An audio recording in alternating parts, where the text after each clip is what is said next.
As we begin, I would like to take a moment to acknowledge the traditional owners of the lands on which we are all located. I myself am at Nathan Campus at Griffith University, which is a beautiful piece of country, and it was traditionally the traditional custodians are the Yagara and the Turrbal peoples. And I'd like to pay my respects to their elders, those of the past, those present, and those who are emerging and who hopefully will lead us into a country which is more greatly reconciled with its past and is open to the inclusion and voices of Indigenous people. For those of you who don't know me, my name is on the screen. It's Julie Connolly. I've recently joined the Hopkins Centre as a Deputy Director. My area of responsibilities include some strategic work around consumer and citizen engagement, along with an emphasis on research, translation and implementation. That is making good on the insights of the work that we do in the clinical systems in which we are also located. So, to tell you a little bit about BIBS, this is our 5th year of running this particular conference, and over the past 5 years, over 1,000 people have attended these forums, and we've had over 158 presentations. On my way to work this morning, I actually listened to a podcast on dignity, which was on the Philosopher's Zone, which is a program on Radio National. And a woman by the name of Susie Kilmister, who is a senior lecturer in philosophy at Monash University, actually, has just published a book entitled Contours of Dignity. And in the conversation that she led, she discussed first what dignity feels like and what its absence feels like for people. She indicated that in her research, the lack of dignity, violations to a person's dignity, is experienced as disrespect, but more profoundly, more corrosively, and the reason why it has such moral salience is those experiences can lead to a sense of shame, a sense of being less valued, less able to participate in the communities of which we are a part. And this is the concept which has structured this session and the one that we had last week. What our bold idea is for this session is that there is a lack of dignity for people with disability in clinical systems. The bold idea is that this can change. Our hope is that in our conversations today, we will work towards solutions to ensure that there are greater dignified experiences, that people with disability can appear and act with dignity in our clinical systems, knowing that they are complex. We're going to start this conversation with a presentation by Dr. Dinesh Palapana.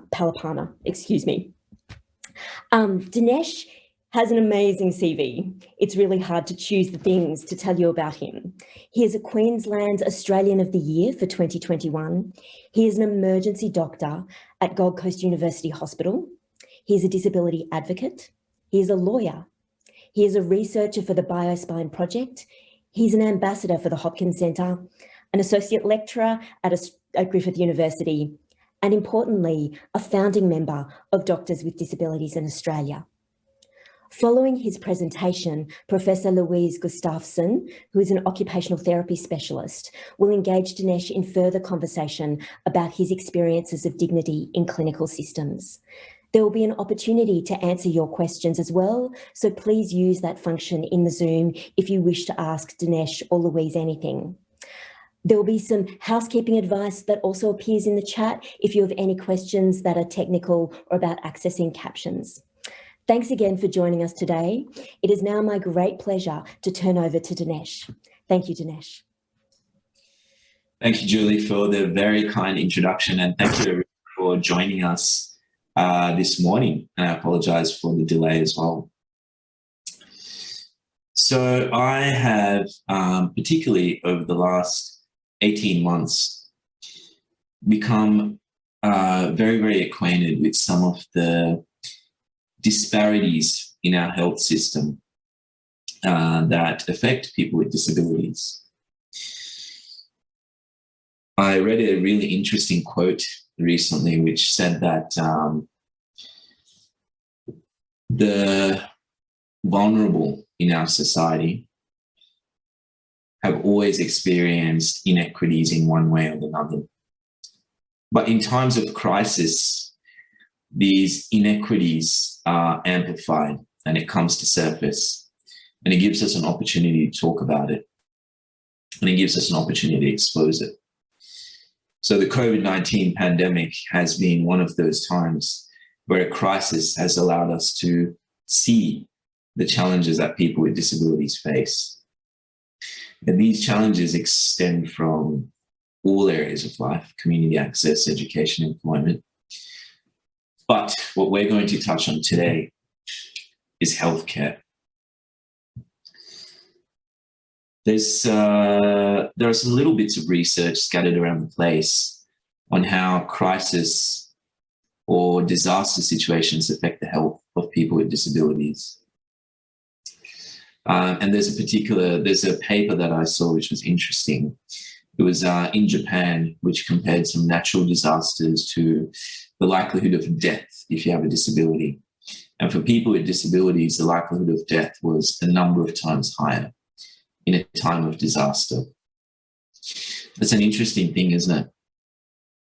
And I remember being stuck in an earthquake once on the 11th floor of a building.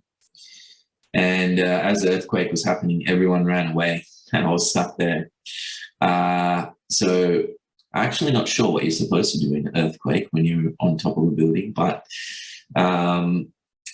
I just thought about what it might be. Interestingly, there was a tsunami warning subsequently, so everyone ran back up the building, so I was probably safe. So in times of crisis, all these things we become really aware of. And over the last year, I became aware of a lot of things. One of the most confronting things, particularly as a person working in a hospital, was the idea of healthcare rationing. When we think about healthcare rationing, there are so many different approaches. And if you think about how we treat patients or how we manage people in an emergency department or an emergency setting, we triage them in a way that the most sick and the most vulnerable are seen first and stabilized first, and then we go down the list. Interestingly, the approach we have taken during COVID-19 in some parts of the world have been contrary. Here, we have given ventilators and intensive care to people that have the most likelihood of surviving. So I thought about that when we first started seeing this happen around the world, in the US, in England, and other places. And I thought, what if this happened to me?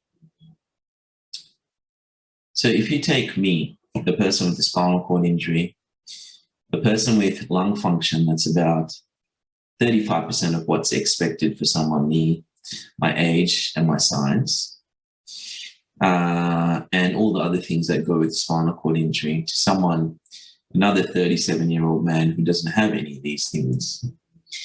And we're both sick with COVID-19 and we both need the ventilator. How would you make that decision? Who would you give it to? If all other things were equal, I would have less chance of surviving the whole ordeal. And the world, in some parts of the world at least, they said that, well, if you're not going to survive anyway, or if your chance of surviving are less, let's give it to the person that has a better chance of surviving. That was a very confronting thing. And we started having some conversations about this nationally at different forums, whether it be the media, whether it be the Disability Royal Commission, and we tried to figure out different ways of managing this. And this is extended into other conversations as well. Vaccinations, there's still a big gap between people with disabilities and those without. It's got to a point where a friend, a GP, and I, we are going to lug around a mobile vaccination clinic in the coming weeks and try to fill in some of these gaps around the Southeast Queensland corner. So we had some conversations, and in Australia, I think we came up with some better strategies where we're going to try and, when it comes to intensive care and ventilation, where we're going to try and equalize some of the inequities that people face in the community. I can't remember the exact wording in the guidelines for Australia, but it says something like, where we have to make decisions about intensive care, we will seek to redress any inequities that people face in the community in the intensive care setting. And I think that's a much nicer approach than what some of the other countries around the place are doing. Okay, these are some of the challenges that we face, and these are some of the things that we have experienced. But how is this relevant to what we're talking about today? Well, I am one of the few, very few doctors, in fact, one of two doctors with quadriplegia that have graduated from medical school. There are a few more of us now that have acquired disabilities after becoming doctors, but I'm one of very few in this country that have the opportunity to participate in these conversations. I'm certainly one of the very few that I've seen around some of these tables that have these conversations. Have I seen a doctor with a disability when we talk about healthcare rationing at any of these federal or state discussions? The answer is no. Have I seen any doctors with disabilities participating in these discussions, in discussions about vaccinations? No. Have I seen other people with disabilities like this, allied health professionals? No. So there has been a significant amount of resistance to having health practitioners with disabilities participating in the health system. Yesterday, I was at TAFE, and we were talking about a nursing student that uses a wheelchair and all the challenges that she has faced in getting through the TAFE course and all the things we need to do to get her across the line and to get her into the system and to get her working. It hasn't been done in Queensland, and we don't think it's been done in Australia, but it has been done in some other parts of the world. But isn't it important to have a nurse who understands what life is like for someone in a wheelchair, who understands what the challenges that we face are? But it shouldn't be this hard to do that. So to change systems, to bring dignity into health systems, to make them more progressive and inclusive and better, I think one of the most fundamental things that we need to do are to get people that reflect the community into the health professions, into the systems, so they understand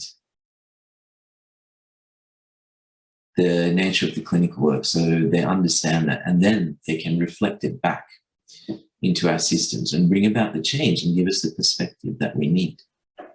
We've been so paternalistic for so long. We've been in a system where we are so prescriptive, where we say, this is the right way to do it, and this is how you should do it, and this is what you need. That's not correct. We're at a time where we need people within the system that understands the lives of those outside the system, that can bring about change to shape these things into a just society. Over the last year, during this pandemic, that is what I've come to understand the most. We have laws. We have the Human Rights Act. We have the Convention on the Rights of Persons with Disabilities, Article 25. We don't want to discriminate on health outcomes based on disabilities. So we have all these big grand structures in place. We have all these ideas in place. But the reality is, on the ground, particularly when it comes to times of national stress, when it comes to times of crisis, when we are pushed to the edge, we are not able to carry out those things. We're not able to provide dignity. We're not able to execute all these ideals that we signed up for and agreed to. Outside times of crisis, people with disabilities struggle in the system all the time. I was at work. I was in a emergency department once, and I overheard some junior doctors talking about which patient to see next. And they said, oh, this guy needs an Auslan interpreter. I'm not going to touch that. So that was a really confronting thing to hear. And these are the things that are happening to people in the system on a day-to-day basis. So outside the times of crisis, there's something a bit more insidious and sinister happening as well. And those things are hidden because not everyone has a voice. And out of the thousands of people, millions that have a disability, the people that have a voice, the people that are able to speak about these things are minimal. People within the systems that can act for these things are even less. So it's up to us to try and think about these things, but it's also up to us to have the courage to talk about these things, because it's not a politically palatable thing. It's not always a professionally safe thing, but we need to have the courage, because I think that we are a just society, and I think that we need to move forward to become even better. So I'm going to leave it at that and have a chat with the awesome Professor Gustafsson. Great. Dinesh, thank you for that incredibly thoughtful and thought-provoking presentation. So many great messages in there. Just a reminder for people to please pop any questions that you have for Dinesh up. This is your opportunity to ask those, and I can convey them to him during our conversation. I guess I'm going to ask a big picture question first, because cultural change is tough. It's a hard thing to do. And you've given us some ideas about how to address that. But what do you think are the next important steps for us to take?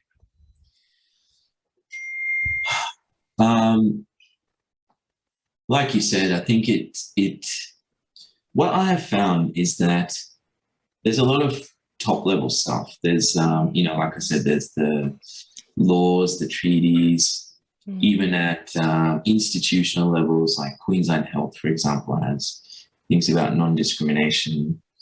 So we have some of the top level things, but as it trickles down, it seems to get lost at some level. And there's also no accountability in these processes. When I was a medical student in the US for a short period of time, and what I noticed is that while they've just had incredibly strong laws, anti-discrimination laws in some respects, what I noticed is that people are also very scared of the stick. So when I talked about, I just went and asked a few people at the Massachusetts General Hospital where I was about what they felt about having a doctor with a wheelchair all around. Some of the doctors, they actually got a bit uncomfortable when they said, we're not really allowed to go into that. And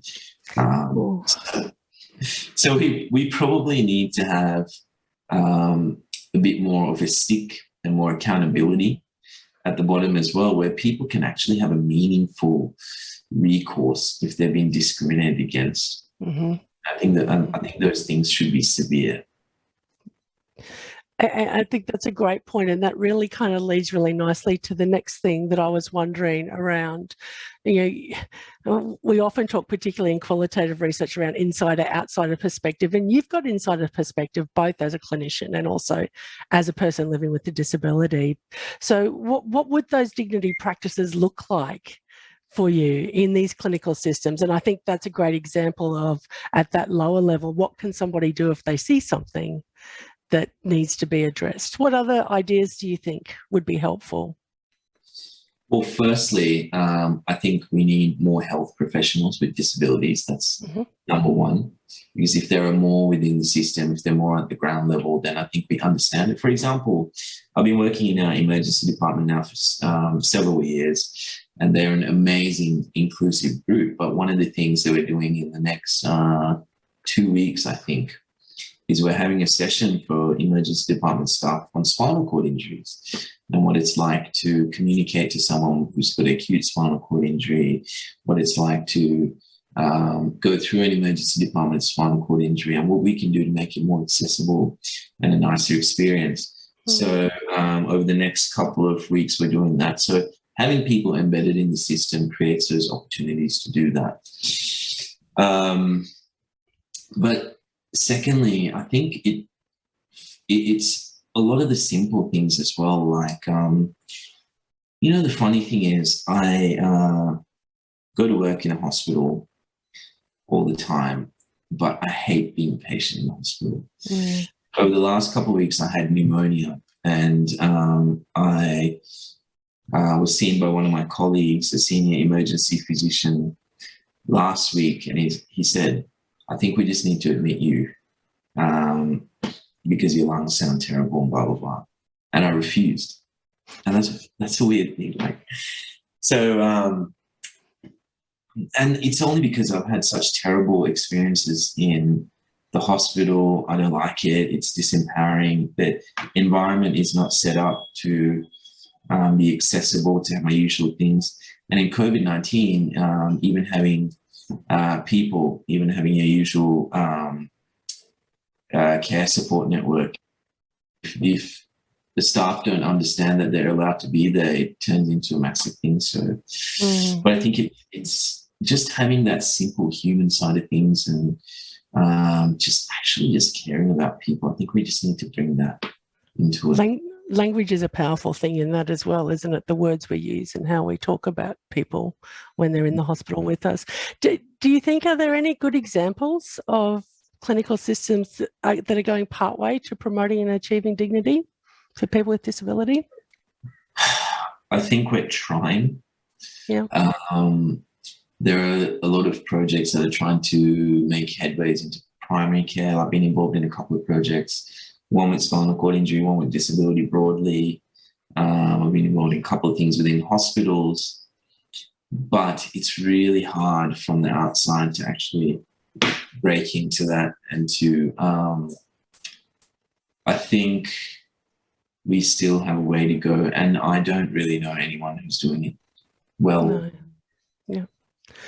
For those of us who are researchers, what can we do? What could we contribute with research to this conversation and to help promote this change? One of the big things that we know is that data around some of these things are actually lacking. So while I'm not speaking in my capacity from the Disability Royal Commission, I can say that when we try to address some of these problems, having data or finding data is difficult. And at the moment, having data during COVID-19 has been difficult as well. So I think when in the future, if some of these situations occur, jumping in and trying to be responsive to provide solutions quickly is really useful. So in a nutshell, I think making meaningful data with meaningful recommendations on how to change things is powerful, because those things are listened to and those things are heard by things like the Disability Royal Commission, the government. We can go and we can present that data and say, look, this is what needs to happen, this is not happening, or whatever. And then being responsive so we can do that quickly when times of crisis occur. And naturally, of course, this research should be occurring with citizen researchers 100% embedded in that process, else we risk doing research in that paternalistic way that you were talking about earlier that's led to the clinical systems that we have now. Yeah. There's a comment here that's been put up by Sarah, who's saying that it would be great to have better data about complaints made by people with disability to hospitals. Yeah. And have really strict reportable outcomes around that. Yeah, I mean, why don't we have that? We should actually have that. And we can have real-time data. We can have transparent data. This is a conversation that I had recently, because that is the other thing, actually. People, I mean, there's a lot of fear.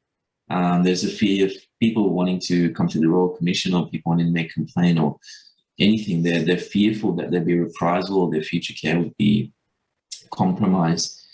But these systems sometimes only respond to transparency or to external scrutiny.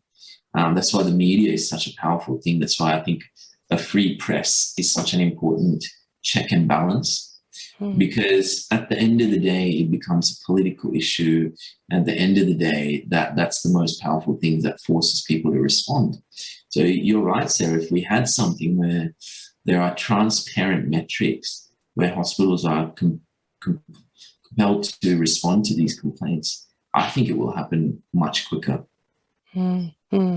One thing you've spoken about already today is around the importance and the absolute need for us to employ more people with disability as healthcare workers.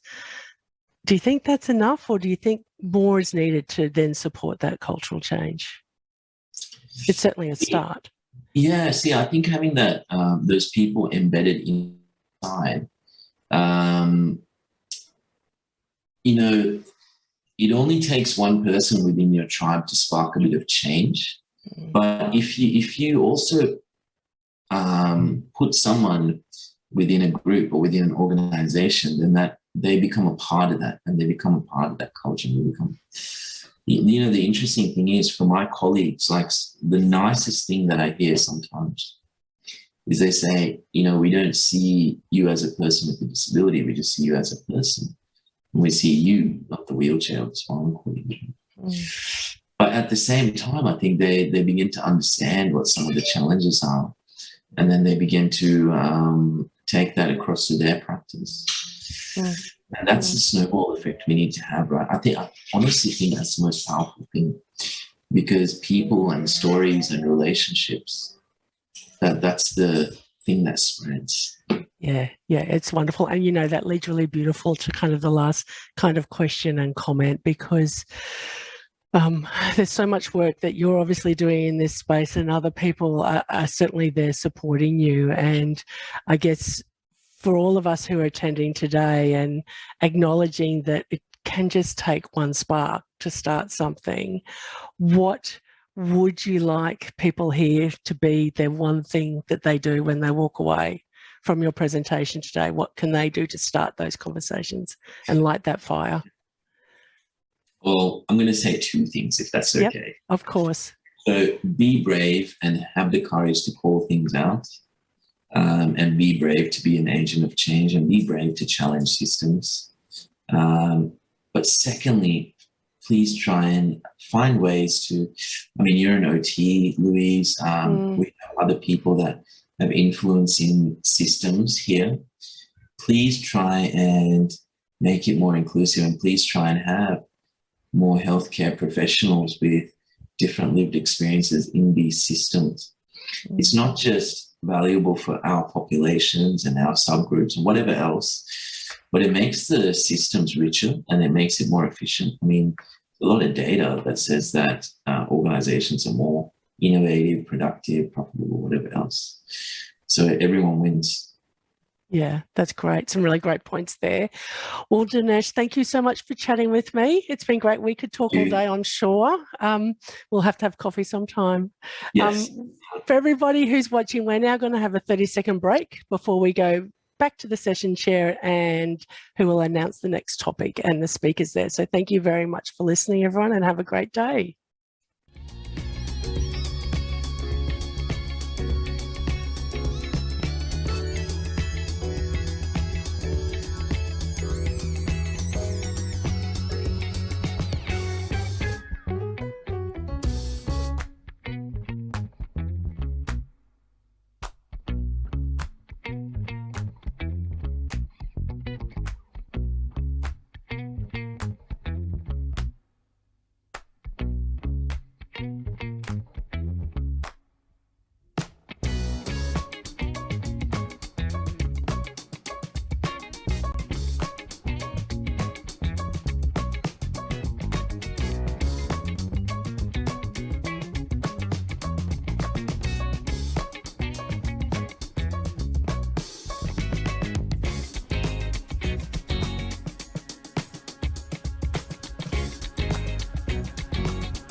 Hi everybody, welcome to session 1 of today's seminar.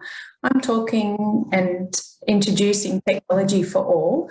We've got several speakers in this session, but for those of you who don't know me, I'm Brooke Wadsworth. I'm a physiotherapist with the Queensland Spinal Cord Injury Service, and I'm also a clinical research fellow with the Hopkins Centre. So welcome and thank you so much for tuning in today. We're very grateful for your presence. I'd like to introduce our 3 speakers. We are pleased to have Associate Professor Libby Callaway, who is a Senior OT, occupational therapist from the Rehabilitation, Ageing and Independent Living Research Centre in Monash University, speaking today. Following that, we will hear from talks from Research Fellows Dr. Camilla Shirota and Sue O from the Hopkins Centre. There will be an opportunity to ask the speakers some questions, so I encourage you to use the chat function to post your questions there, and our lovely moderators will help deliver those questions to us. We will get to as many of those questions as we possibly can during today's session. If not, we'll follow up with emails. But without further ado, I'll pass over to Associate Professor Libby Callaway to lead us into this topic of technology for all. Thanks, Brooke, and thank you everyone for joining us today. I'm presenting to you from the lands of the Bunurong people, and I'd just like to pay respect to elders past, present and emerging, and any Aboriginal and Torres Strait Islander people who may be joining us today. I thank the Hopkins Centre for this invitation. I'm going to give you a brief presentation on participation with dignity with a focus on technology for all. I'm going to really talk about 6 key areas. Firstly, the good practice principles for assistive technology products and services, and then just touch on some models to guide clinical practice and particularly participation with dignity. I'm going to introduce you to a new framework that I've been developing with colleagues from both Victoria and New South Wales, and then talk about participation and dignity experiences for 2 people, Josh and Susan, who allowed me to share their stories today, and I thank them for that. Finally, I'm just going to touch on the World Health Organisation's assistive technology ecosystem and how that can aid the consideration of participation with dignity in the area of technology. So we know there are some principles of good practice for assistive technology provision, and I want to really start by highlighting those because they are enablers to participation and also enablers to dignity. And the first thing is really that the process when we think about technology is person-centred, not product or service-centred. And I'm going to explain this a little bit more in just a minute. The other framework that I think is particularly useful for us to think about is a model that was developed many years ago now by Cook and Hussey called the Human Activity Assistive Technology Model. They've just recently released a new version of this model published in their textbook. But I particularly like this diagram because it reminds us that our starting point is the person. What are their goals? What are their needs? And then we start to think about the activities with them that are important to them. And then consider assistive technology where it may be useful to assist their participation. And importantly, we need to think about the context in which they're considering activities and maybe using technology. So when we think about participation with dignity, I think it's useful to start from that top-down approach. This is a model we published over 10 years ago now called the Community Approach to Participation, particularly focused on working with people with acquired brain injury. And starting at that first conversation point about meaningful roles that people would like to be involved in. What I just wanted to really highlight in this diagram is there's a whole lot of facets that sit underneath role participation, identifying activities and interests that are important to a person, choosing or considering the environments in which those activities are done, structuring supports and developing skills. But for the remainder of this 10-minute discussion, I'm really going to focus in on structuring supports and considering particularly assistive technology as it can assist role participation. This is a new framework we've been developing. It's a project that's being delivered with Monash University in collaboration with the Ingham Institute and many of our colleagues, both with lived experience of brain injury, but also those that work in the field as allied health professionals. And we've developed what we're calling a performance enhancing technology evaluation framework. So when we think about the HAT model, the human assistive technology activity model, really you may get to the point where you say, yes, technology is needed for participation. And we would suggest there's probably 9 domains that you may then consider a range of technologies across. And you can see these on screen: effectiveness, design and functionality, reliability, value for money, technical specifications and sustainability of the products, service delivery, privacy and security, and risk. And I don't have time to take you through all those domains today, but I did want to touch on just how we're using this framework now to talk to people with brain injury and their families, to think about the activities that a person may want to do and consider possible technologies that might be used as part of that. So firstly to Josh, who has agreed for me to share his story today, and he's actually one of our lived experience experts who works on this project with us now. And Josh, I first met Josh when I was doing some pilot work before this project commenced. And he was very clear at that time when I met him that he had 2 key goals. He wanted to live on his own and he wanted less nagging from others. And so when we think about the performance enhancing technology for Josh, we did start to identify that there may be some technology solutions that could be useful for him, particularly given he experiences acquired brain injury and has a range of executive function difficulties as a result, but wants to ensure he can live as independently as possible. So we really started to look at a number of products together, and we were using the framework to work through these 9 domains to think about different products and how they respond to the domains. And you can see we've subsequently looked at one particular product, which I'm going to show you in a minute, called Sophie Hub. And that's a movement sensing technology that allows customized auditory prompts into a person's home based on either the time they would like to receive that prompting or movement in a particular environment. And you can see against the performance enhancing technology framework, Sophie Hub seemed to address a number of areas, but we had some questions around some of the elements of the product. And so we went ahead and tested that together. This is Josh and his occupational therapist, Sheridan, who we worked with very closely throughout this trial. And if we think about those 2 people, both the person with brain injury being Josh, as well as his key supporters being his family and also Sheridan, we then started to talk about the types of activities that he wanted to really participate with more independence, with less prompting or less nagging, as he tended to call it. And so we did look at Sophie Hub as a retrofit option that could be put into his home, a little unit set on his lounge room shelf. And if we think about the context, he's been using this technology at home since we started that trial. This is a video I'm going to play now of Josh and also some colleagues from the Transport Accident Commission talking about the trial and how the impact it's had.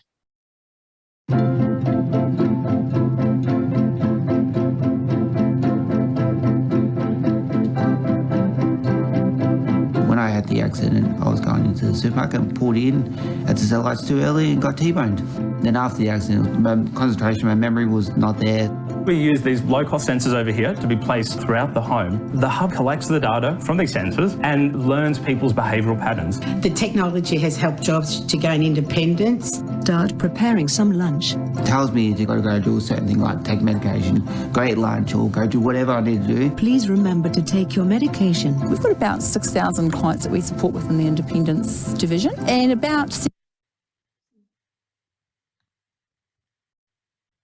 70% of those people have some form of brain injury. So this has got very wide-ranging benefits for many of our clients. It's all about clients getting their lives back on track.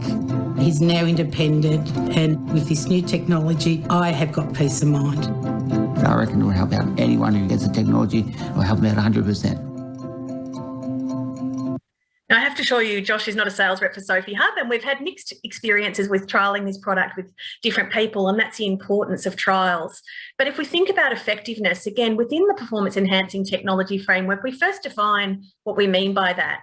And you can see that definition on screen, which is the extent to which the functioning of the pet improves the user's living situation, as evaluated by the advisor to the person, as well as the person themselves, including whether it enhances their functional capacity or independence, improves safety, or enables participation in meaningful activity. And we have a range of subdomains that each technology is then assessed against. If we hear from Josh, he really has explained some of the benefits. He said, I tend to forget. It helps to prompt myself as a user of the machine to go and do a task, like I use one for my medication in the morning and brushing my teeth or making breakfast. And what he's really found is that really consistent prompting has led to a procedural learning benefit. So until you get to the point where you're on your own, the prompts are just there, but they're in the background. And we've really seen that start to happen, and we can actually change and customise different prompts for Josh based on his new goals. For Sheridan, she was really highlighted as his OT, some of the support it can offer, the reminders around meals, putting the bins out. She also talks about the fact that actually there's a secondary benefit we hadn't anticipated for Josh, and that's the presence of someone when he's living on his own, that voice in the background saying good morning as it does when it first senses movement in the home. And then finally, it is actually a different way of providing support to Josh that certainly he's found is useful, in that he did used to get a little upset at times when he was continually prompted by others. So the next person's story I want to share with you is Susan. And Susan's goal was that she really wanted to reduce her reliance on her parents.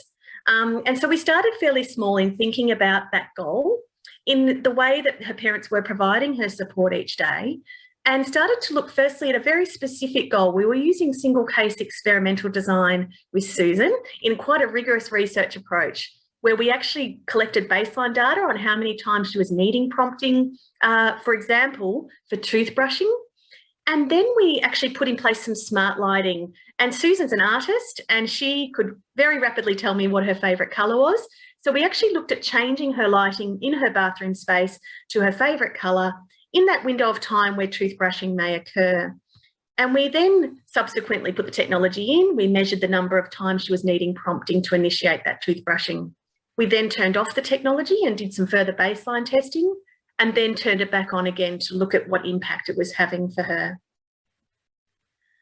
We did some SMART goal setting with Susan and used the goal attainment scale to really think about what would good look like from Susan's perspective. And she really said to, if I actually get to 5 nights a week that I'm brushing my teeth without needing a prompt from mum or dad, that would be pretty good. If I get beyond that, that's even better. And so again, thinking about the human activity assistive technology model, we actually looked at a trial initially with some really low cost technology, just a basic desk lamp on the bathroom vanity and a cheap smart globe. So this is like a $35 intervention with some home Wi-Fi. And you can see this is what the bathroom looks like at night in that window of time when Susan felt would be a good window for her to have that ambient prompt to brush her teeth.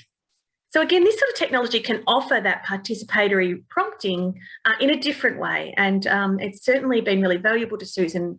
Again, we didn't really know how effective this was going to be. We didn't know how reliable this was going to be. So using that single case experimental design, we ended up seeing some really good impact. So if you see this graph up on top of the slide, you can see those red box data points are where the intervention was in place, the technology was turned on, the light was purple, versus the times when the light wasn't on, and you could see sometimes she wasn't initiating that task without that prompting. We've subsequently ceased the trial, and we've actually expanded the use of smart lighting based on Susan's new goals and some various activities that we're using an Amazon Echo. So I guess just to close, I wanted to bring you back to the World Health Organization ecosystem of assistive technology and say that it is a really useful framework for us to think about participation with dignity. And you can see on the framework the central point of being the person themselves that might be considering the use of technology for participation. But there are a range of impacts on that person. There's policy, there's the actual products, there's the provision of those products and the personnel. And then we have actually added in this purple circle, don't tell the World Health Organization, to really highlight that place or context is important to consider too. I'm just going to share a personal story to close today. This is my 88-year-old uncle, Uncle Neville, who my only cousin died last year, and I became Uncle Neville's key contact. And with a range of health issues going on, we made the decision together last year for Uncle Neville to enter a nursing home. We chose a beautiful nursing home, but unfortunately it's had multiple COVID outbreaks, and Uncle Neville has spent most of the last 12 months in lockdown with me unable to visit him and him unable to leave the nursing home. technology has been an absolute enabler to his participation and our connection. And you can see here us FaceTiming together.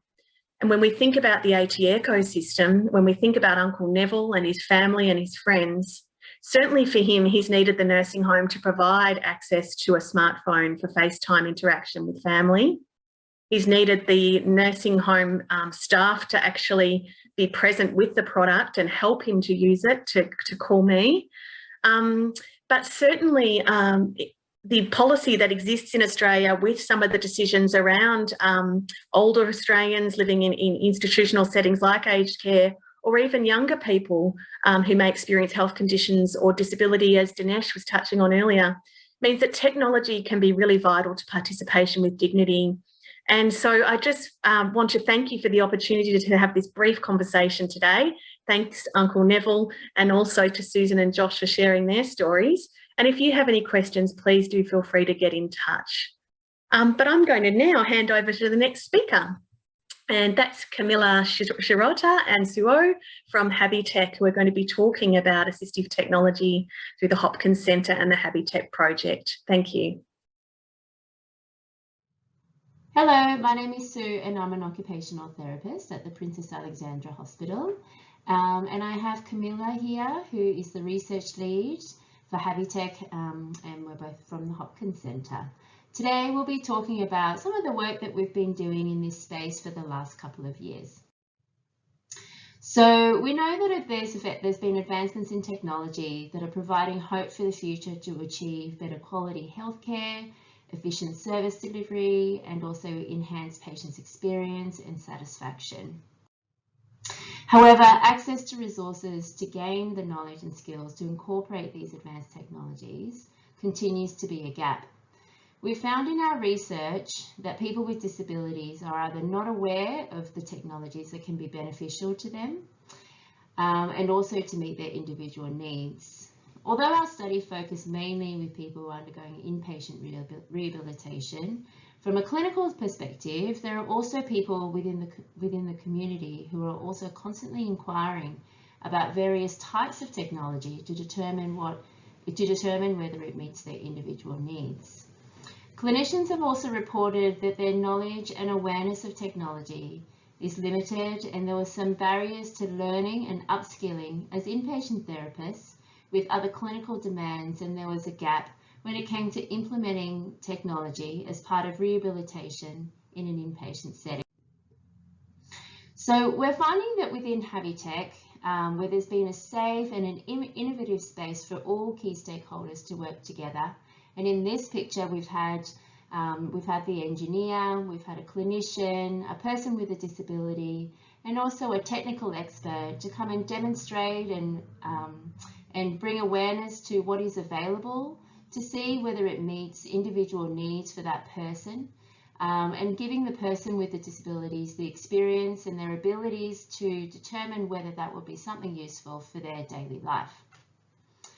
We have found, as part of the pilot project just recently, where patients were shown how to use mainstream accessibility features on their smart devices to communicate with their families, especially during COVID, and further with health professionals when in the community, they felt that if they could do this, then what else can I do?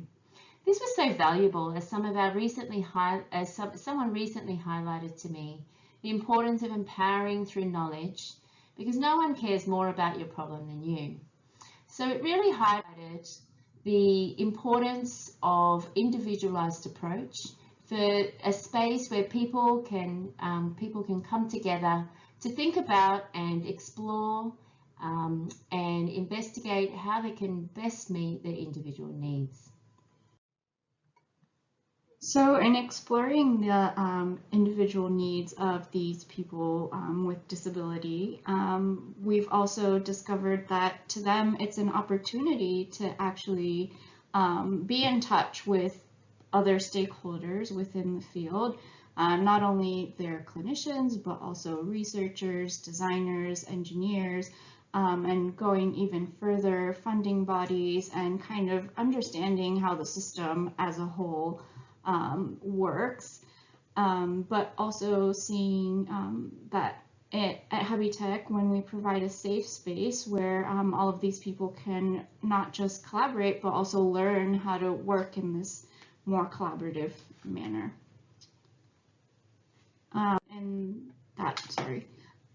In that line, a lot of what we do has been also building, learning, and sharing our experiences together with other professionals, because this is a new way of working. It's very different from what we've done before, and that brings its own set of challenges like language, different interests, different constraints, and a lot of times you do need to build relationships and confidence and trust, because a lot of times there are conflicts that we need to learn how to negotiate in a respectful way. And we've also been working a lot with students to promote this type of learning early on, so that also they get exposed to the field from the beginning. So finally, where we wanted to close is really, talking about a lot of what we've been working on and trying to promote the better use of technology, better development of technology, accelerating the adoption of technology.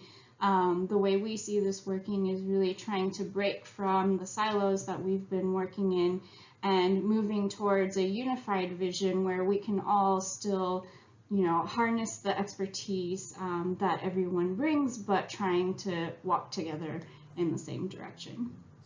And that's all we have today. Thanks a lot. Thank you.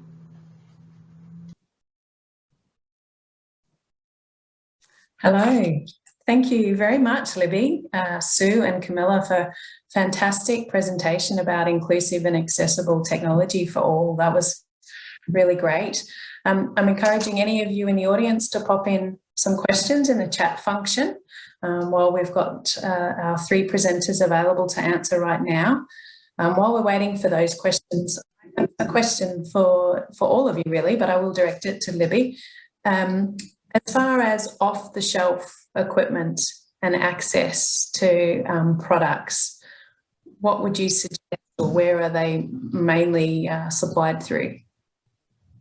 Great question, Brooke. I think we've seen a lot of disadvantages of the COVID environment, particularly Victoria and New South Wales, but one real advantage has been this sort of additional surgence of mainstream technologies. And for example, the product I showed you that Josh is using, Sophie Hub, that's now available in JB Hi-Fi. You can buy it direct from the website. The Amazon Echo product that Susan's going to be using, we've just purchased from Officeworks. So what used to be very sort of bespoke and sort of base build enablement through category 6 cabling or so on has now become this sort of low cost technology that can be retrofitted and purchased from retail suppliers. Just making sure you've got that support to actually set it up and enable use in a way that aligns with the person's goals becomes very key. Great, thank you. Very accessible for many of us, and I guess for some of us to familiarise ourselves with as well as clinicians providing care. I'm checking to see if we do have any other questions. How can we be involved in the Habitech project is one question. That might be Camilla and Sue. Well, there's several ways, I suppose. One of the ways which, I guess, where we're looking at for people with disabilities to have that direct contact.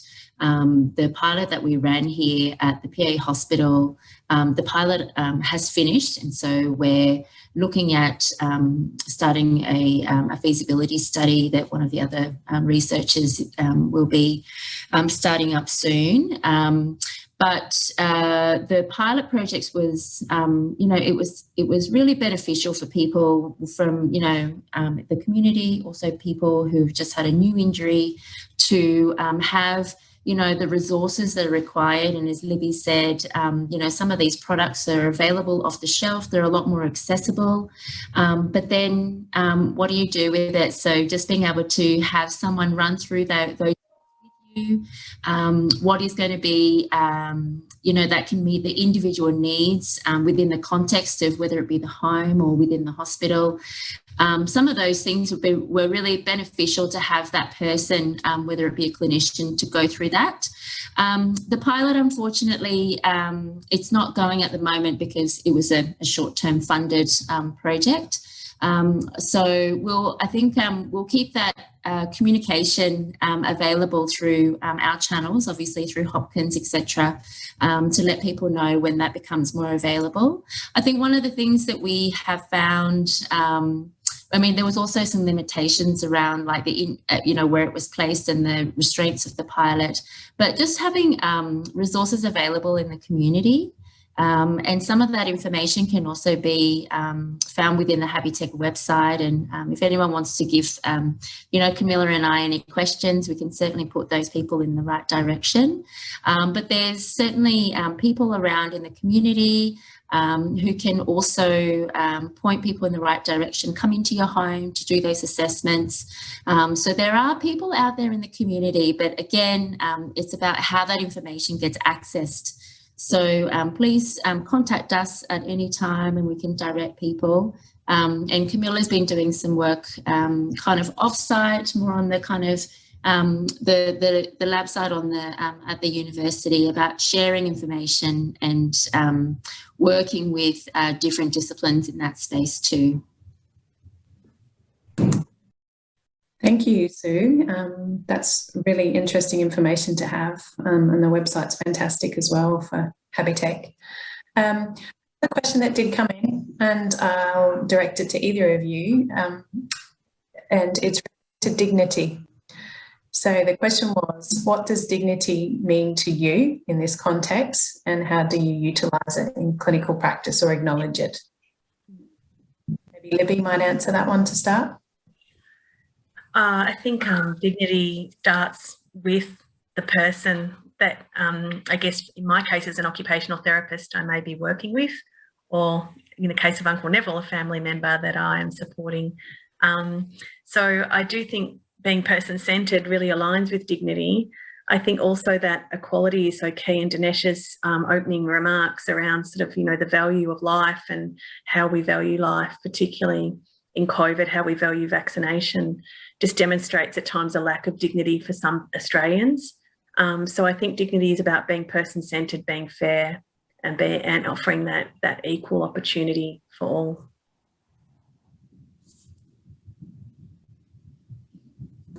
Camilla or Sue, would you like to make any comment? I would. Sorry to jump in there, Camilla, but I think I've met a lot of people who have been, just newly injured, but also injured for a long time.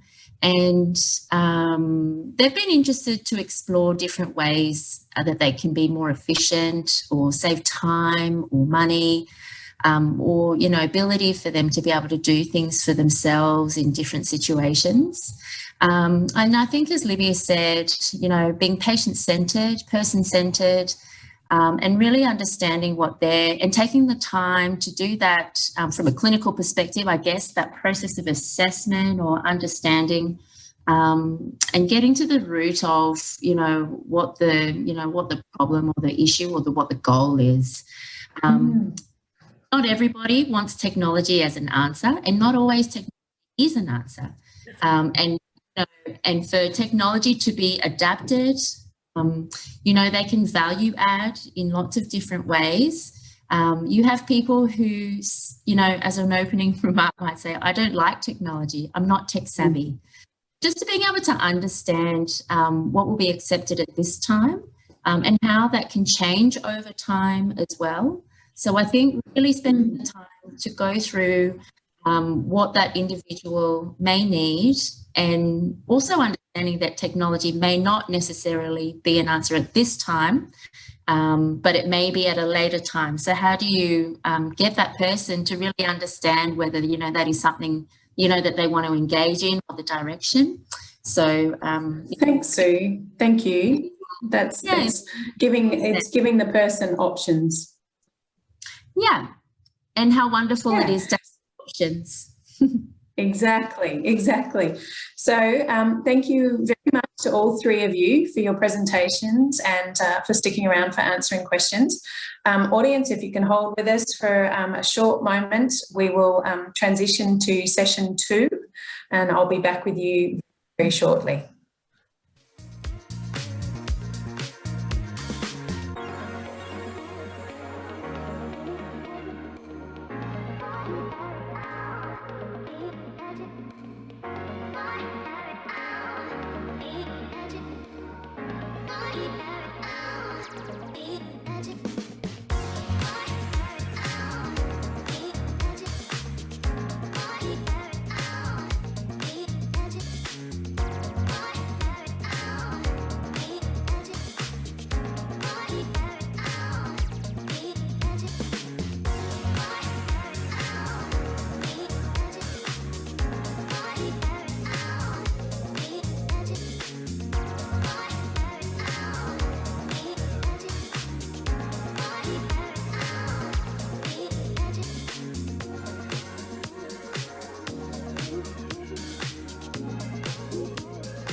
Hi, welcome back. Thanks for joining us for topic 2, which is about pain and participation.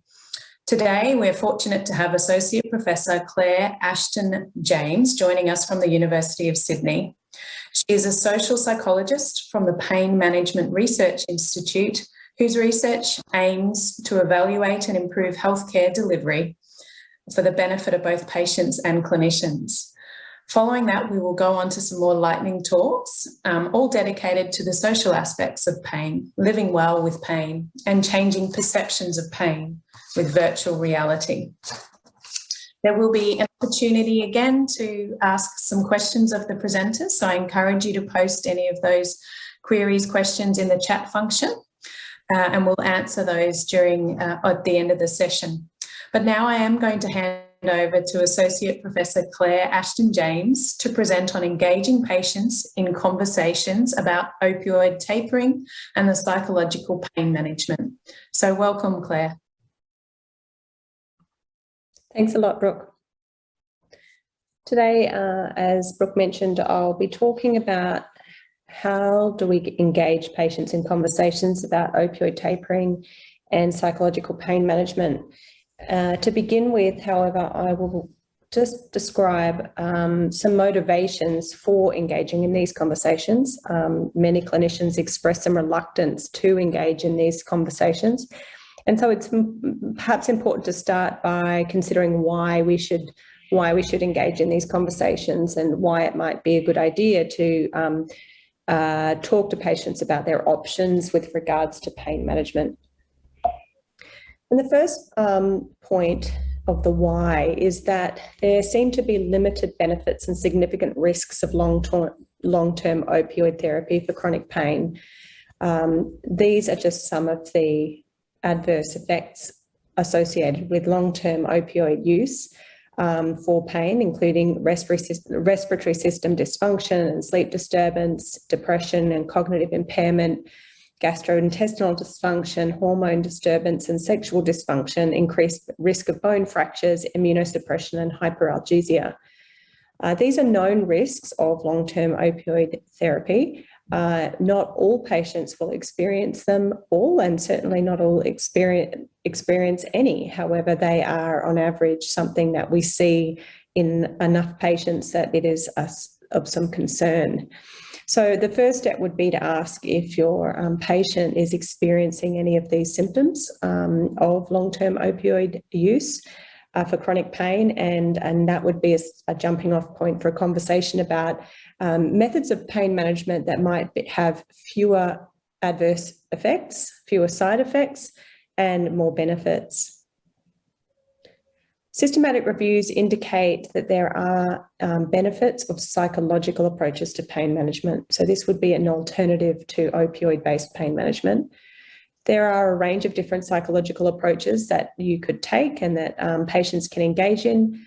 I would never suggest only recommending one, because there's one specific type of psychological approach to pain management, because there's really not sufficient evidence for any one type. But here you'll see on the screen a number of different approaches that are all psychological in nature, from behavioural coping skills training to acceptance and commitment therapy.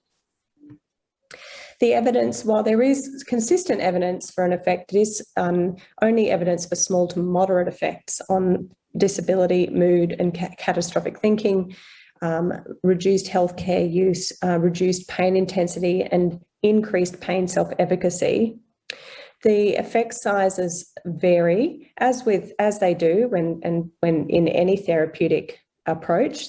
Certainly the effects of opioids on pain also vary wildly as well. So that's important to keep in mind for a balanced perspective. What tends to explain the variance in the effectiveness of psychological approaches to pain management? That's a question worth asking, and it seems that the effects of psychological approaches, or the effectiveness, I should say, vary with patient age, where younger patients tend to fare better. More highly educated patients, those with higher health literacy. It tends to be more effective when it's delivered in groups, and it really ultimately depends on patients adhering to the treatment.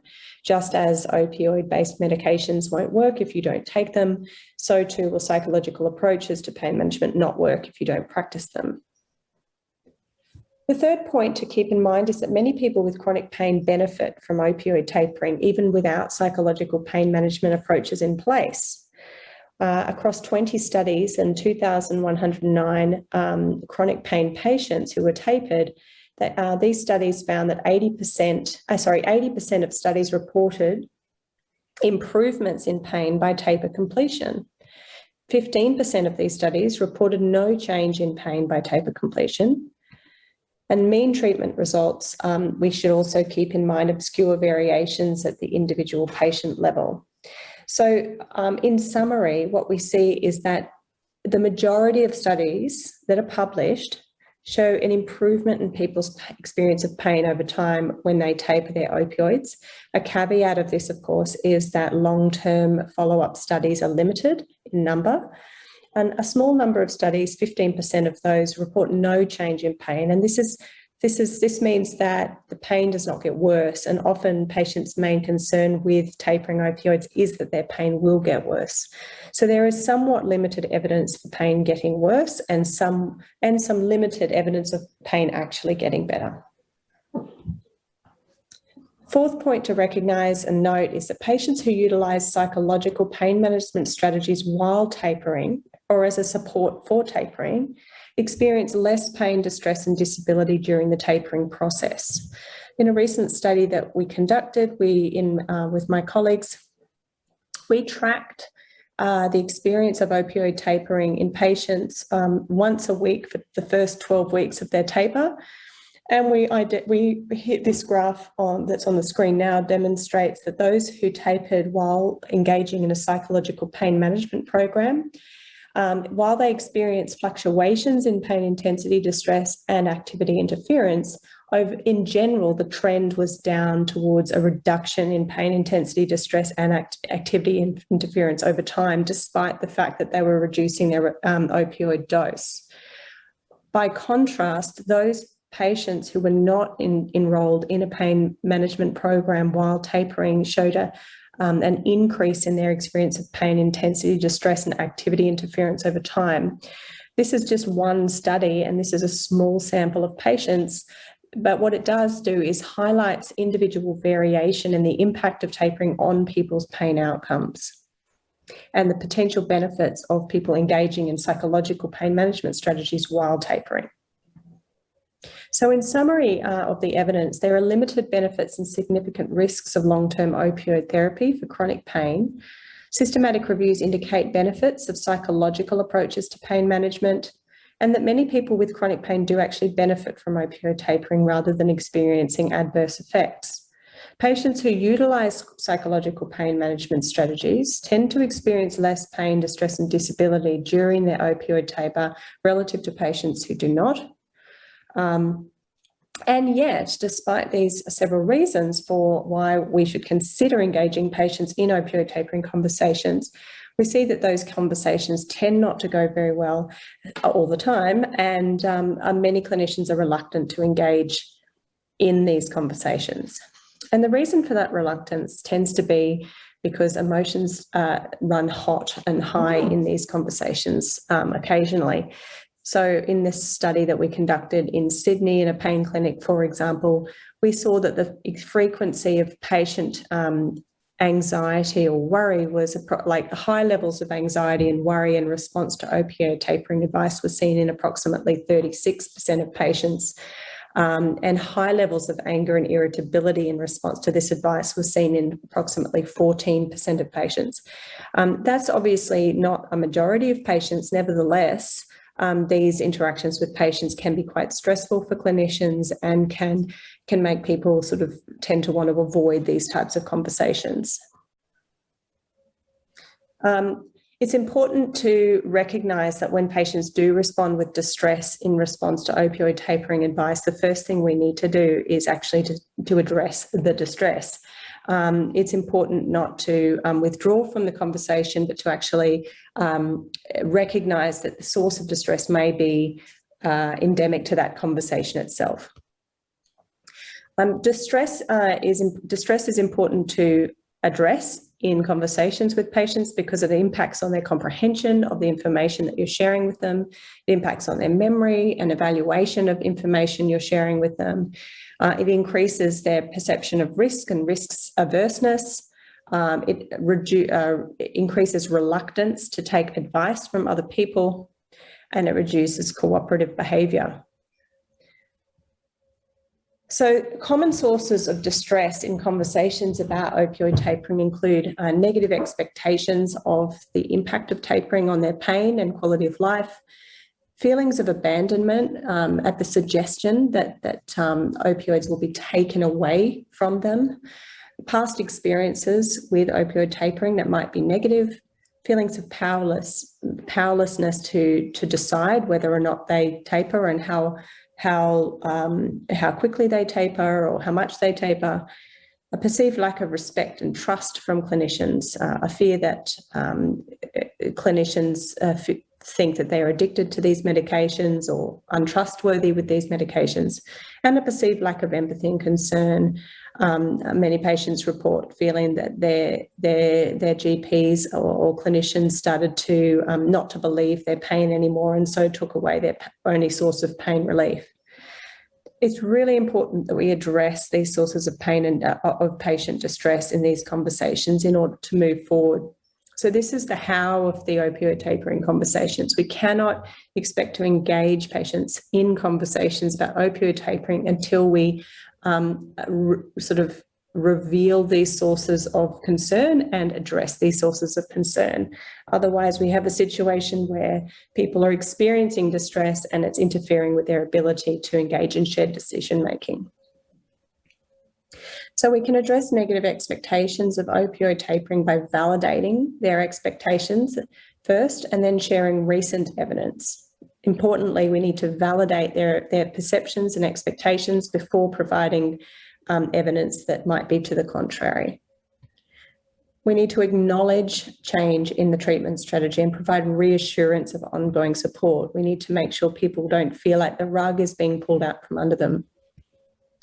We need to validate their past experiences. We need to acknowledge that their past experience of opioid tapering may not have been good, and it might be frightening and to consider doing it again.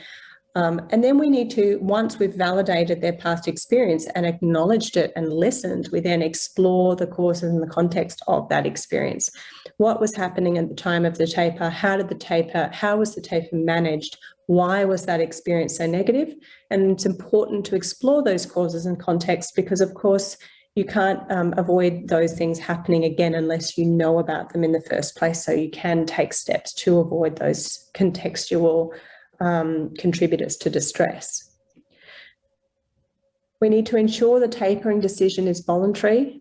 We also need to commit to a patient-led tapering schedule that allows for pauses in the taper as well as reversals. So it's by no means essential that someone continues to reduce their dose in a linear fashion over time. Things happen in people's lives that make it very difficult to maintain a reduction in opioid dose, and sometimes people need to revert back to a higher dose for a short period of time before being able to go back down. But unless you give people this freedom to choose and this control over that, they will experience powerlessness and distress that will only make the tapering experience harder. Perceived lack of respect and trust can be overcome by explicitly addressing and allaying concerns about stigmatisation. It must be made very clear that patients are not being tapered off opioids because they are not trusted and not respected. And finally, we need to acknowledge and validate patients' fears about tapering and offer them explicit and concrete and individualised support. And that may be that they need support with psychological approaches to pain management. It may be that they need support by referral to a physiotherapist, or it may simply mean that they need ongoing monitoring. The main thing we need to do is ensure that. For this, okay. And we were already going to finish just after 1. So I was just coming to tell you that we are like a good 10 minutes behind. In conclusion, the 5-minute plus there are good reasons to engage patients in a conversation about opioid tapering and psychological approaches to pain management. Psychological approaches can help patients to taper and manage pain. When we identify and respond to common sources of patient distress in conversations about opioid tapering, we're better able to engage them in these conversations about their care. Now I'll pass you back to the lightning talks on the social aspects of pain, and I'll see you afterwards in the Q&A session.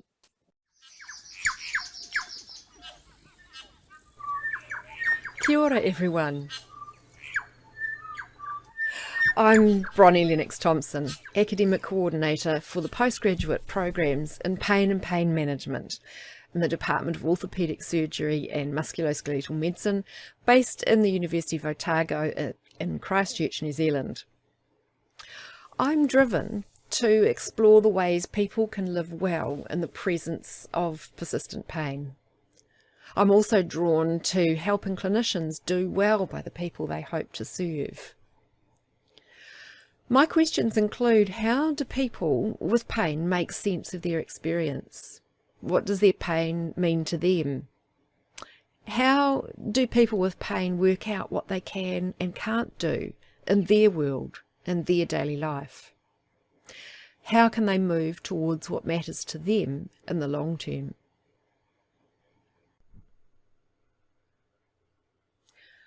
My research has found that many people with pain who describe themselves as living well use strategies earlier research suggests is unhelpful, and they still thrive. The twist is in the way these people employ their approaches. Their focus is on what matters in their life, and they use everything at their disposal to keep persisting, but they do so in a flexible way. This might mean clinicians need to also become more flexible in what they suggest, learning to respect the values and existing lifestyle routines people hold on to. You see, context matters because the same strategy can be employed to different ends, depending on what the person using them seeks to gain. Just as research isn't much use when it's behind journal covers, and clinicians need to adjust the way they deliver evidence-based care depending on their context, treatment is not much use when it doesn't fit into a person's life. There's often a divide between clinicians, researchers, educators, and people living with pain. I want to bridge that divide so that we can learn from one another, because they are us. Very often, we are them.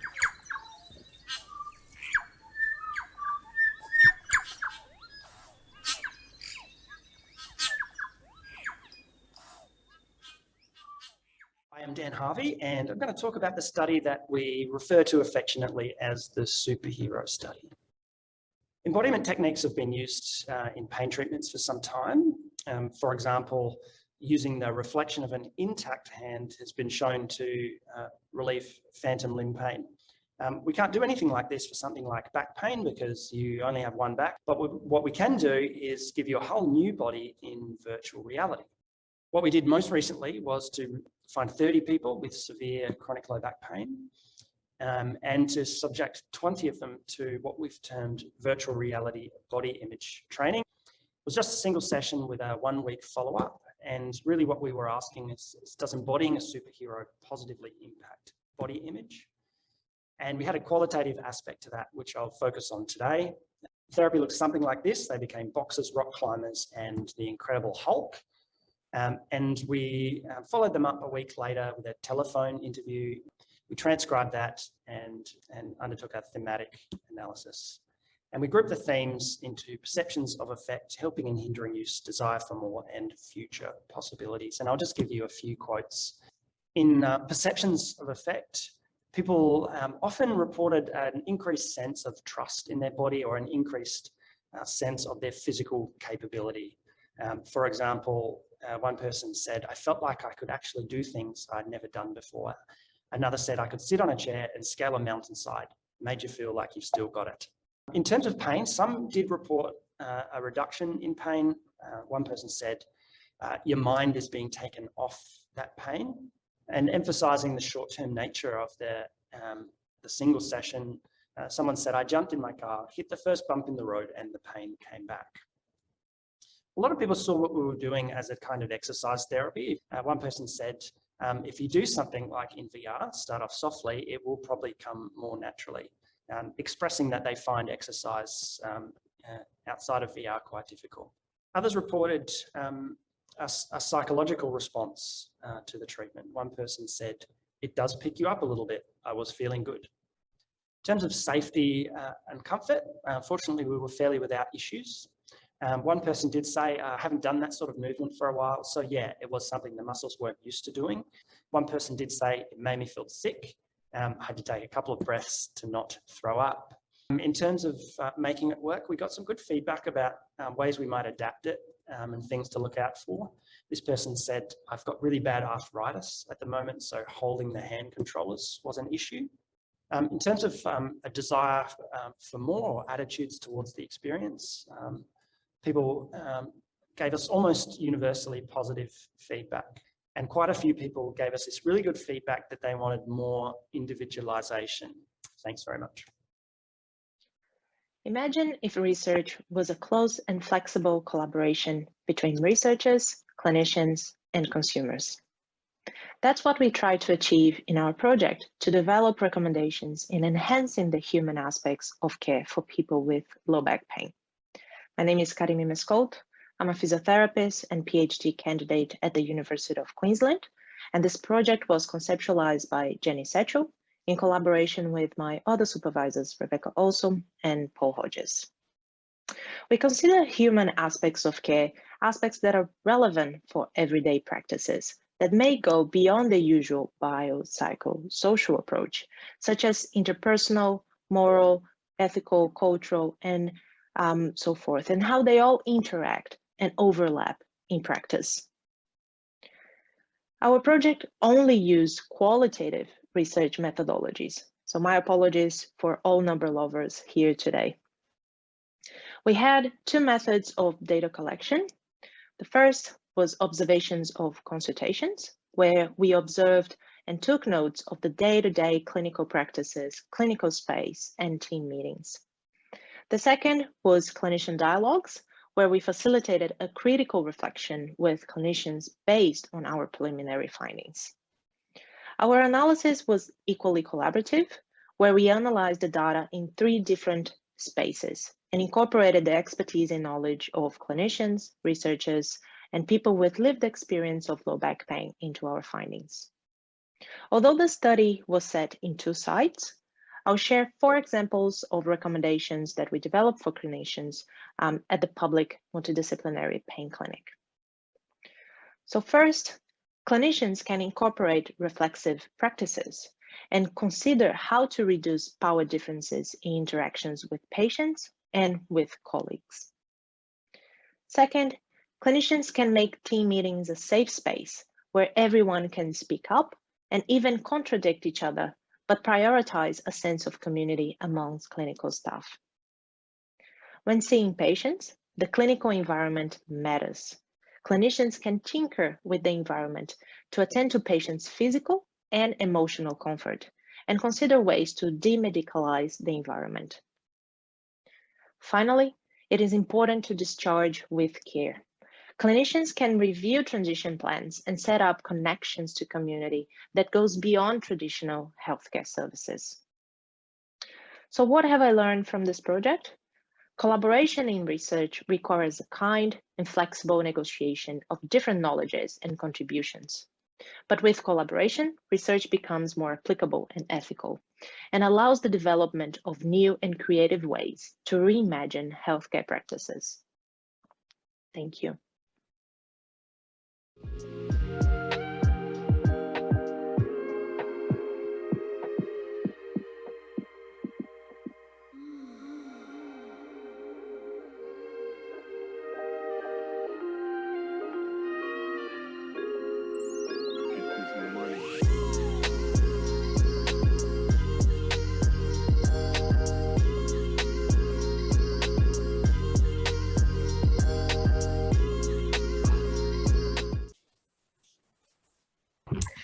Hello.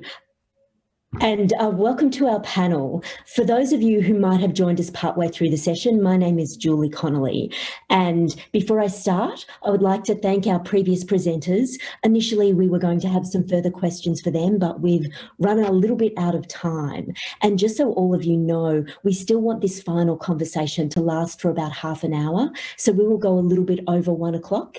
If you're unable to stay with us, there will be a recording of this entire session available subsequently, so you can always listen to the end.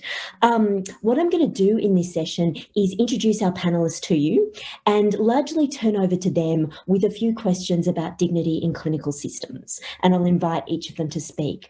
I'm really hoping that you in the audience will think of questions and we can use them in the discussion also. These guys have all had a bit of time to think about the topic, and I believe that they have a lot to say, so hopefully my role as moderator will be quite limited.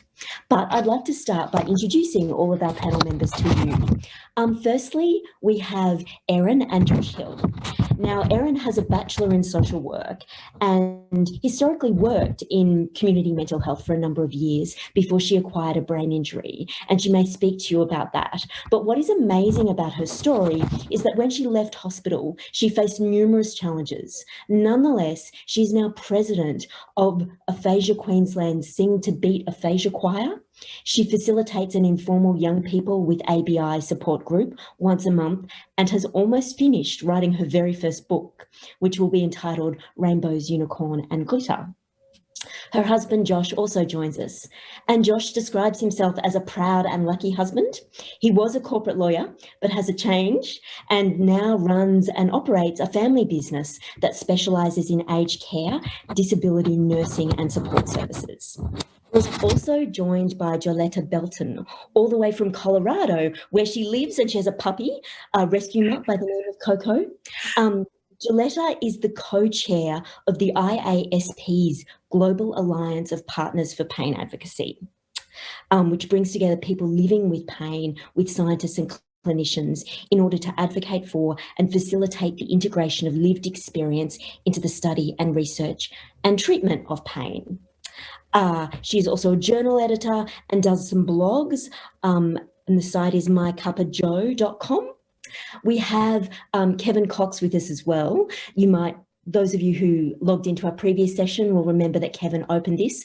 Kevin is an amazing human rights advocate. He's a former anti-discrimination commissioner in Queensland. He's currently a Hopkins Centre ambassador, and he works as an executive general manager in the Integrated Accessible Transport Network, which is part of the Queensland Government's Department of Transport and Main Roads. And finally, but in no way by least, we are also joined by Philip Morris, who is a professor. He is an adjunct with the Queensland University of Technology's Institute of Health and Biomedical Innovation. He is extremely well published with over 140 journal articles on biology and human molecular genetics. And he has more than 20 years experience in teaching in Southeast Queensland. So I'm really immensely privileged to be able to turn over this conversation to you about dignity in clinical systems. So I just want to start with a question which is essentially, what would you do on the basis of your experience to ensure that our clinical systems enable dignified experience for people with a disability? I was hoping maybe I could start with you, Erin. Oh, thank you. I think there's several things. I think one, don't assume, and I think often that does happen because every differently abled person has different challenges or things that would be challenging for them. What else did I say? Previously I've had some health professionals just assume that I can't and talk to Josh instead of me, which I know several members of my choir have also experienced that, and they find it very offensive. So yeah, to assume that we can't do certain things. I mean, yes, there are some things we can't do, but to assume can be quite offensive. Yeah, and probably on that assuming is one thing we've come across, and others in the choir also, is assuming non-compliance is non-compliance, as opposed to perhaps not being communicated well or not understood properly. Yes, absolutely. Because sometimes if we don't do something that they've asked, it's not that we want to be non-compliant, it's that we have no idea what you've just said. So that could be. Yeah. But a lot of it comes down to assumptions. Yes. Yeah. Yeah. What else did I think? Yeah, ask the person, the participant. What does it say? Sorry, Erin made some notes before I made today. some notes. What did that one say? Include the participant Oh in yeah, discussions. include the discussion. Just be aware of their challenges, and if you're unaware of their challenges, ask. Because once you're informed or aware of their challenges, then you can tailor your support to them better. That's more effective. And an example of that would be my gym. When I left hospital, I went to gym, and there were several challenges because of my language. I can do it a lot better now because I've had years of speech pathology. But when I first went to the gym, there was a lot of words and a lot of things in a group, and I was just like, wow, I can't. Yeah, so one of Erin's challenges, like a lot of people with aphasia or comprehensive aphasia, so difficulty understanding language. Do you want to explain aphasia just in case someone doesn't know what aphasia is? So difficulty comprehending or expressing language. But for Erin, the comprehension was a lot more difficult. So almost imagining that you were speaking to someone who English was a second language for. So they've got to kind of hear it, decode it, pull it together, and then understand it.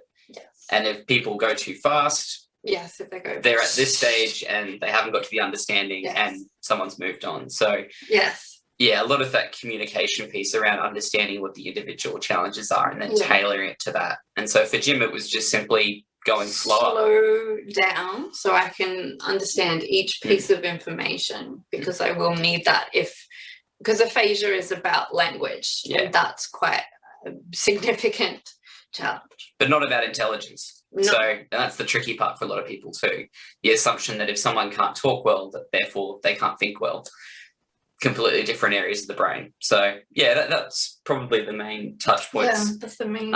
And just communicating well. So in our hospital and then outpatient, we had great experiences with Dignity, but a lot of that was health professionals talking to each other across spectrums. So speech, talking to occupational therapy, to let them understand the challenges that Erin had, and therefore how to tailor that experience better for Erin. So really good communication across, good handovers. Yeah. And sometimes that's the family's job too in a community setting. But Thank you. That's a really great way to start. I'm going to just cut across you so that I can invite someone else to speak, but hopefully we'll be able to come back to you. But I think there are amazing insights about the importance of communication and the way you described that there were factors in the background, systemic factors, which were really important to enable that, which was something we were really hoping to uncover in this discussion. So Philip, maybe I could turn to you and ask you about what your experience and insights are. Thanks, Julie. First of all, probably my primary qualification for being here is not what you mentioned. It's actually that I suffered a spinal cord injury when I broke my neck 15 years ago.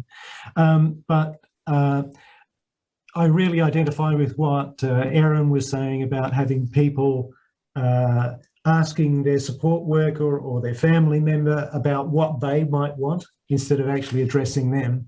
And I think probably that providing people with dignity when you're interacting with them is really quite simple, but hard to do. And it's basically, if you can put yourself in their position and treat them the way you would want to be treated, then I think you will achieve your aim of treating them with dignity.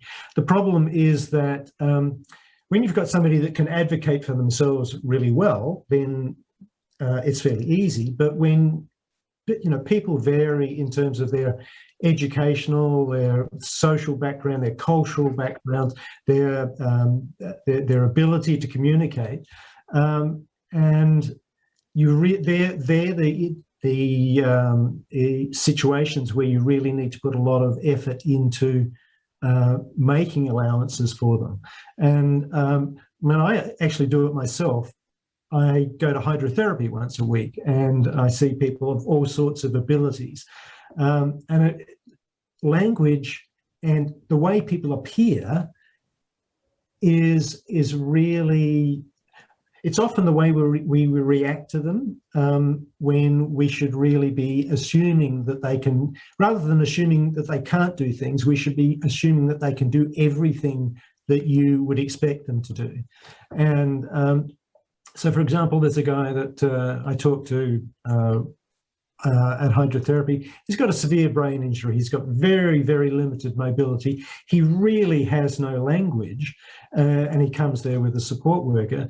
But I will always address him, and I will always ask him questions, knowing that he actually can respond sometimes with little hand gestures, and you can see he's got an intelligence and a wit of an absolutely normal person. He just can't communicate. And I know that he will either respond in that way, or he will allow his carer to respond for him. So I think, basically treating people the way you would expect to be treated yourself, and making allowances for the massive differences that we see between people. Yeah, no, again, incredibly insightful comments about responding to the real and whole person in front of you as a way of structuring dignity. I think that's very powerful. Gilletta, could you join our conversation and maybe speak to your experiences now? Yeah, definitely. And hopefully I'll remember, I want to address it from two different angles too. One, I completely relate to everything that Erin and Josh and Philip have said, especially around that communication piece, because I think that's really the foundation of healthcare in general. And for me, is living with chronic pain, and pain can sometimes be disbelieved. People living with pain can be disbelieved. So that communication part also involves listening and belief and validation of that person's experiences and what they've gone through and what they're telling you. An acknowledgement of the challenges that they have faced, because it can't be seen. And sometimes in the absence of objective findings for someone who's living with chronic pain, their pain can be denied or dismissed or trivialized. So I think that one of the most important things is listening to that person, believing them, and asking questions, being curious about who they are as an individual and not just the symptoms that they're feeling wherever their pain is felt. Getting to know them as a person, because to me, you can only understand my pain if you understand who I am and how this pain is affecting me and my life and my sense of self and my way of interacting in the world, which oftentimes is completely disrupted by these experiences.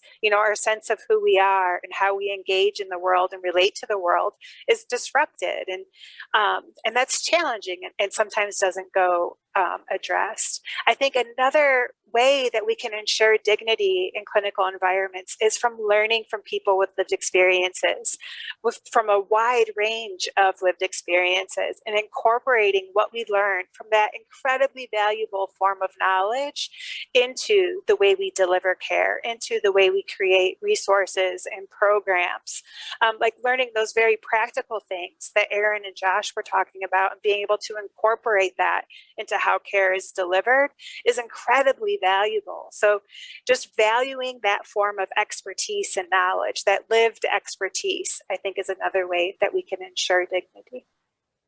Wow, that's amazing also.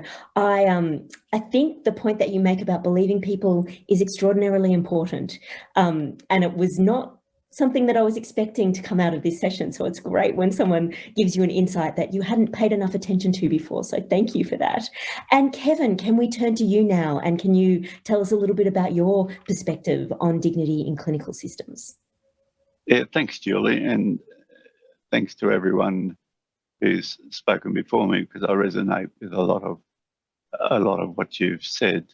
I've acquired a spinal injury 40 years ago. And so I suppose I'm going to come at it at a systemic level and looking at how people are pathologized or othered, and it's historical. It's not just new. And when even the title of the consumer perspective, we're automatically operating in a very powerful system that the clinician and all of the allied health are the ones with the power, and people who are receiving their services are powerless.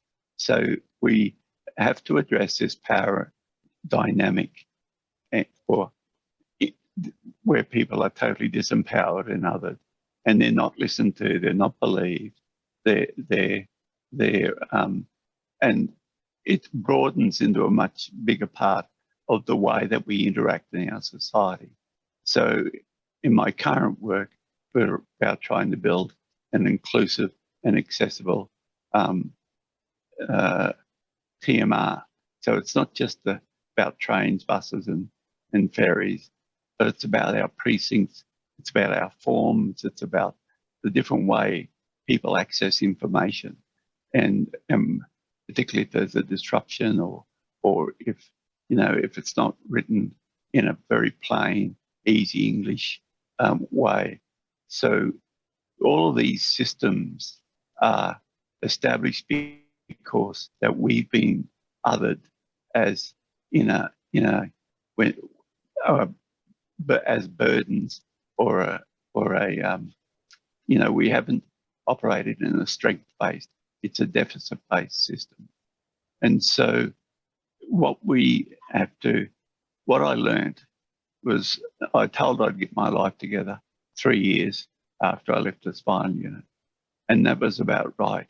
It was like when I took control of my life and said, I'm no longer going to be pathologized and labeled as a C5, C6 quadriplegic. I'm going to reclaim my identity, the one that I built up for 21 years before I had my accident. So I reclaimed Kevin Cox, the boy from the bush. And from there on, I would not engage in a conversation with a clinician in a powerless position. I negotiated the terms immediately, the way that we would work together. So I was in co-design phase, so that the way that I knew, Dr. Davies and Vernon Hill said, you will know your body better than any other clinician. And that's right. And as you live with your disability or impairment, you get to know it. And you know what are the issues. You may not know what the solutions is, but that's where the co-design with the clinician comes to fore, and where so that you can work together and often with peers who have been there and found solutions. So we've got to reframe the way that we think.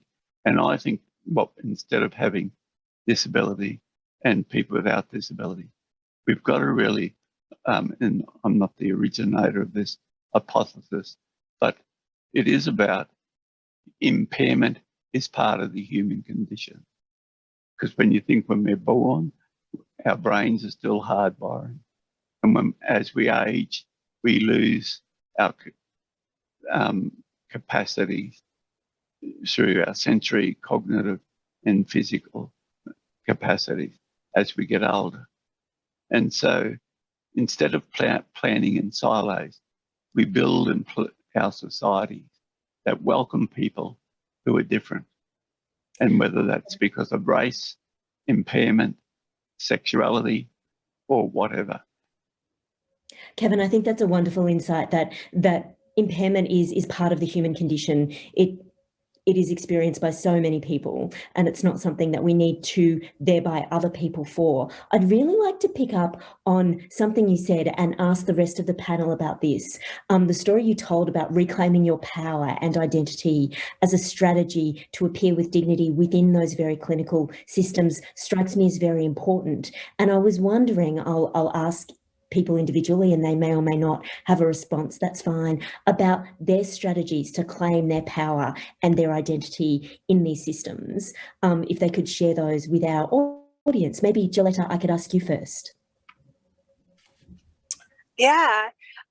So it was interesting that when Kevin mentioned that he's not going to be identified by that label anymore, like the C5, I think that when you're in care for a long time, you acquire a lot of labels in that care. And for me, early on in that experience, like my first 3 years, those labels became a part of my belief system about myself, that I was weak, unstable, out of alignment, torn, damaged, dysfunctional, disordered, you know, all of these labels started piling up over years. They became a part of my belief system, not just about my pain, but about me.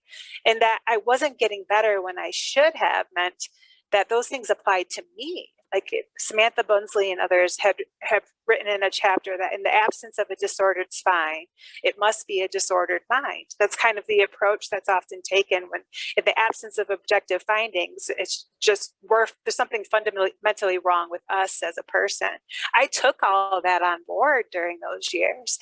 So for me, reclaiming kind of my identity, reclaiming who I was breaking out of that, was getting away from those systems that created all of those labels for me, and started rediscovering who I was again, started reconnecting with the things that I valued again, started reconnecting with the people and the places and the experiences that mattered to me, that gave my life meaning and that gave me that sense of being me. And that was kind of how I reclaimed all of that. It was just this matter of breaking out of labels assigned to me and then refinding for myself what mattered to me and what I valued and who I was at my core that was still there all along. Thank you, Gilletta. That is also very powerful. Erin, could I ask you to talk about how you've claimed your power and yourself in this process? Yeah, I really related to the feeling like a burden, like after the injury. I definitely felt, and I think society has this kind of strong view of like, if you're not working, you're not, you know, you're not contributing, you're not, and I felt so worthless because I couldn't do that. And I found a lot of strength and more identity when I just focused more on what I can do, and found that I can still contribute. And I started with just volunteering, which did make me feel a lot better. But when I've joined some of these groups, there's a lot of other people with very similar challenges. And the fact that I still had the capacity to help others made me feel a lot better. Yeah, just to contribute, like still contributing, just in a different kind of way, just reframing what that would look like. I found that really helpful. Probably two things, just touching on what was said. One is like labels don't really help anyone. So I've never heard of labels being a useful thing in any social context. So probably avoid them as clinicians anyway. And two is, yeah, certainly the worst question I think anyone can ask anyone with any sort of impairment, or particularly ABI, is, you know, what do you do for a living, or what's your job? Something like that, because that's yeah, it kind of gives them the impression it's like, oh, well, your only worth is if you can work, and they just assume, oh, look, what do you do? And often you're dealing with people who are going through a period of loss of, you know, self or ability or whatever. Yeah, or and their previous profession is a huge part of that often, and you've just raised a big thing. But it's often something people rely on as a conversation starter. So my advice to that is ask, what do you do for fun? Yes, and then stop. Not what do you do for a living? Because you'll get a much better answer and experience from that. Someone asked me when I was still at hospital, there was my usual speech pathologist was sick, so another speech pathologist came in to see me in the hospital. And because I can, if I really focus, present a lot better than I am. And she did ask, was like, so when are you getting back to work? What are you doing? And I'm like, well, I can't read, so that might be a little bit challenging. And she was like, oh. It's yeah, again, the assumptions of everything. And the importance of good communication. Yes. Okay, we only have a few more minutes left, so I'd like. Oh yeah, sorry. No, that is fine. So maybe Philip, you could round out this discussion and speak to us about your experiences of claiming your power. Julie, obviously Kevin and I can advocate very well for ourselves, and I've got a fairly strong medical background, so it was fairly easy for me to establish a rapport and to get the sort of care and support that I needed. But most people aren't in that situation, and really, what, as clinicians, if you want to try to empower people, then you need to try to give them choices. Don't deliver healthcare. Formulate the healthcare in terms of options, so that you can allow people to choose, and people will be empowered when you give them choices. And I think it's incredibly important to motivate them if they feel that they've got some choice, somebody's treating them with respect, and they're likely to progress much better during their rehabilitation. A single negative experience, somebody's treated badly, there's patronisation, that can completely demotivate people and destroy their pathway to rehabilitation. So just remember, when you're interacting with people, it's so important to make sure that they feel that you're treating them with respect, and that even if they're not the smartest person in the world, or they can't speak, that you're giving them the options to participate in their own rehabilitation, in their own care, in a way where they have some power. Thank you, Philip. I think that's a wonderful way for us to finish our conversation, that there is dignity in choice, there is dignity in participation, and there is dignity in recognition. So I want to really, in a very heartfelt way, thank you all for making the time today to come and share your insights and your expertise with us. The Hopkins Centre is truly grateful. I think we're going to close our session now. So I want to take the opportunity to thank everybody who's been involved in these two sessions, all of the great presenters that we've had who have provided us with such great insight and perspectives on a whole range of issues pertaining to dignity. As we talked about in the first session, it was predominantly dignity in life systems more broadly, and in this session, dignity in clinical systems. As I think has already been indicated, these sessions have been recorded and they will be available for you to look at again, or hopefully share with your networks. The Hopkins Centre would be really pleased to hear further from any of the audience. If you have any questions that we have been unable to answer, please feel free to send them through, and we'll do our best to make sure that they are sent on to the people who are best positioned to answer them. So again, thank you all for your participation. Thank you to the audience for joining us today, and particular thanks to Makala and Jacob and Kyan, who have been in the background today making sure that this happened. Makala in particular has done an extraordinary job, and it's been an absolute privilege to work with her on this. So thank you, and I hope everyone has a really fantastic day.